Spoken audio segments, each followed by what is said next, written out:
The segment we're about to show you is important for a couple of reasons. First of all, it's one of the coolest things I've ever done in my life. But secondly, and more importantly, it was the day I realized that the idea for Dirty Jobs could actually work as a series. Up until then, we'd done a lot of dirty and disgusting things in a lot of very different and diverse places. But I wasn't really sure the idea could work long term. I figured we had some specials or maybe a good show here and there. But the day I went into Bracken Cave was the day I realized we could be as dirty as we wanted, as long as we met really cool people and did really interesting things and learned something along the way. Going into Bracken Cave and my adventure there was everything a dirty job should be, and then some. Why do I have to wear this in there? If you don't, you're going to die. To put it pretty bluntly. Good tip. Not only is it hot and humid in the cave, but there's very high levels of carbon dioxide, and what's worse is the ammonia. On the floor of the cave, there's a kind of beetle called a dermestid beetle, which is a flesh-eating beetle. And when these beetles are feeding off of the guano and other things, they're producing a lot of ammonia as a byproduct. And it gets really high levels. If we didn't have the respirators, your eyes would burn, your throat and lungs would burn, you would soon pass out and be stripped to the bone by all those beetles. I have a gray T-shirt and you have a fancy crimson and blue nylon-treated rubber bat suit. Pretty spiffy. Yeah, one of us didn't get the memo. Let's go batting. Let's pick our way down the slope. All right. As I descended into the darkness, I found myself ankle-deep in dried bat droppings. Are we walking in sand or guano? That's powdered bat guano. Holy sh**.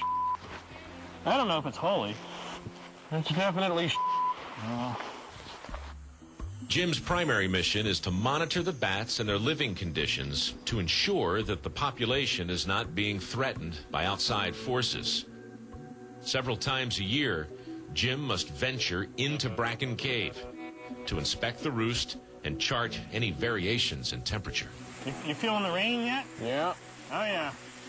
Yeah, they're pissing all over me. Allow me to elaborate. The 40 million bats aren't merely peeing on me. They're pooping on me, too. And they're giving birth. Anytime a hits you on the head, you're in a dirty place. They're a little nervous and excited, you know? Yeah, I do. Hey, Mike, come here. I want to show you something. Remember what the temperature I told you was in the cave normally when the bats aren't here? Like 68? About 68. This is an infrared thermometer. Whenever a beam goes out and hits it, comes back, and it tells us the temperature. The floor right now, 86 degrees. Let's shoot up the ceiling. You know, hot air rises. Let's see what we got up here. Might be a little hard because all the bats flying around. About 90 degrees. No wonder we're sweating. All right, I want to show you something here. All right. Jim also gets hands-on with the bats, checking them for parasites and signs of disease. There you get to see a Mexican free-tailed bat up close. Look at that. Nice, long, narrow wings. Right. These guys are flying long distances. How far do they fly? Well, each night they're flying, maybe 100, 150 miles to get to their foraging area. Right. But in the wintertime, they're flying down into Mexico. That's why we call them Mexican free-tailed bats. And they're roosting in caves down there. They don't hibernate. They stay active year-round. Right. But they're flying somewhere between, 1,000 and 1,500 miles to get to their winter roosts. That's incredible. How much do they eat? They're eating at least their body weight every night. And that's why we're standing in Tons of guano. The bats, each night, this colony alone is eating over 200 tons of insects. That's amazing. That's a lot of byproduct, yeah. You know what? It's getting hard to breathe. Yeah, let's go out. As we headed back to the surface, I learned that getting into Bracken Cave was a whole lot easier than getting out. Whoa. Real soft there, be careful. Jim. Yeah. Yeah. It's not quicksand, it's quick guano. Oh, crap. I walked out of my boot. Hang on a minute. Let's here, let me get to some drier spot. I can give you a better hand. Oh, Yeah, really. Yeah. Okay, let's try and back up the way we came in. There you go. Always get the right size boot. You gonna take that light? Yeah.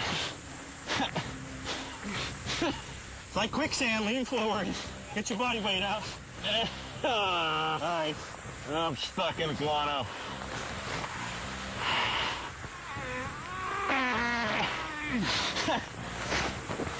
Hold on. I'm trying to save the boot. Yeah, now I'm going in. Because I don't want to walk out with bare feet. All right, that's one. How about if I sit down? You can try that, or lay down flat. Yeah, yeah. That's what you're supposed to do All right. In quicksand. quicksand. Oh, what a stupid way to die.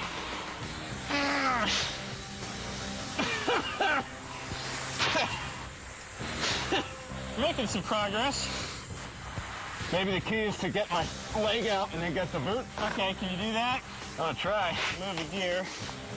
All right, there's my foot. Watch where it comes from. I'm watching, I'm seeing the boot. All right? Yeah. Okay. That is hot in there. Yeah.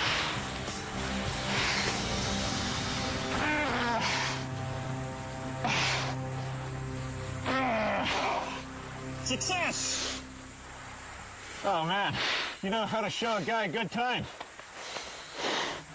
Actually, it really was a good time. Yeah, I was stuck in guano and being bitten by flesh-eating beetles, and I'd lost my boot, and I was being disrespected by millions of bats simultaneously. But like I said, that was the moment when I knew we were onto something. We'd only been in the cave maybe a half hour that day, but that half hour has generated more conversation and more discussion than any dirty job since. Bat biologist. There's a good one. When we come back, 40 million bats leave home all at once.